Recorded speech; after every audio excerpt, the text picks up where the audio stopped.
More Microsoft Flight Sim news for you to sink your teeth into. It's been a big week for Microsoft Flight Sim, with the release of the BAE 146 by Just Flight, which is gonna be my most favourite add-on for the simulator so far, as well as the Leonardo MD-80, which I haven't had the privilege of flying yet. Frankly, I can't afford it, but from what I've heard, seen, etc., it looks pretty good. But that's not what we're talking about today. The fast-moving world of Microsoft Flight Sim news never seems to slow down, meaning I've got to consistently catch my breath before I make these videos. Joking aside, let's talk about it. So in today's video, we'll be talking about the hopefully imminent release of the PMDG 737, although no pricing information just yet. TFDI Designs giving us a tiny little update on their MD-11. And NextGen Simulations giving us an insight into their Saab S340, a payware regional propeller aircraft for Microsoft Flight Sim. Let's get right into it, but before we do, be sure you hit that subscribe button. It really does help me out. It means I can keep you guys It really does help me out. It means I can keep you guys up to date with the most exciting, important and fantastic Flight Sim news. But without further delay, let's get right into it. So we'll start off with our good friend Robert over on the PMDG forums, and this news was released on the 30th of April, so it's a few days old, but let's see what he says.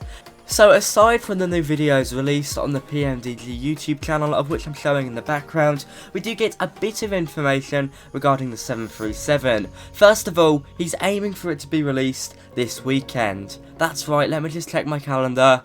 That is Saturday the 7th and Sunday the 8th of May. I imagine it would be Sunday.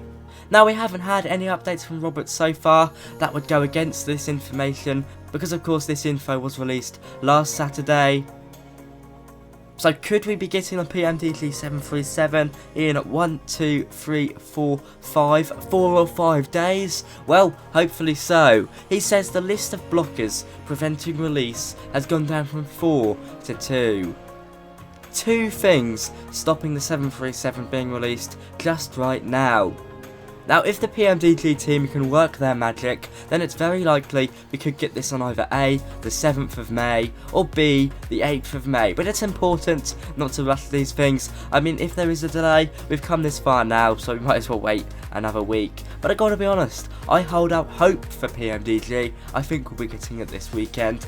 And I think as well, from what I've been seeing in my comments, speaking to you guys across everything, Instagram and Discord, there seems to be a general feeling that PMDG are going to blow the community away with the pricing. I hope it's going to be affordable, because with all these big purchases going around right now, my wallet's certainly tight, and I imagine yours is too. I've said it before, I'll say it again, it is a very expensive time to be a flight simmer. I'll leave you with one of PMDG's in-house mottos. He gives, "Don't worry, we'll solve it. We always do." And that's what Robert says he often offers to the development team at PMDG in reference to those awkward little bugs and glitches I'm sure they have to battle with. 2 more to go. Maybe it's 1 at the time of filming, maybe it's none, but that's just speculation at that point. Now, quickly touching on the videos released on YouTube, I've been showing episode number 9 in the background, which is about mouse handling. It's the newest video. It was released just 16 hours ago at the time of this voiceover. Basically showing how the mouse interacts with the aircraft and the slightly more intuitive ways PMDG have made it so you can interact with the cockpit with just a mouse, which of course you'd come to expect, but with something as complex as a 737, it is important to keep it right. There's also been another episode about displays, not too much there, it just looks cool. I'm very excited, and if the release of the BAE 146 and MD-80 by Fly the Mad Dog shows anything, it shows that it can be done, so I hold out hope. Now, moving over to TFDI Designs, with the MD-11, they give us a little update for their vintage airliner coming to both Microsoft Flight Sim and Prepare 3D. They don't offer an official timing or anything like that, and from what we're seeing so far, it's still looking quite early days, with modelling still being worked on, so I don't imagine we'll see this aircraft for many more years. And I believe the screenshots we do get are in P3D, or at least it looks like it, so not much Microsoft Flight Sim action here. Although saying that, the modelling that is shown is being worked on the variants, which means they must have a pretty decent base model, so who knows, I might be being a bit too harsh here, and it may come by the end of this year, but I don't think so. However, it's of course nice to see they're still working on it. I do believe we got a price not that long ago. I'm going to go crawl through my notes and see if I can find it. Yes, we did. We got the base package price at $90 US, $89.99 to be exact. So it's certainly a very, very, very expensive package, and that's only the base package, not including any expansions.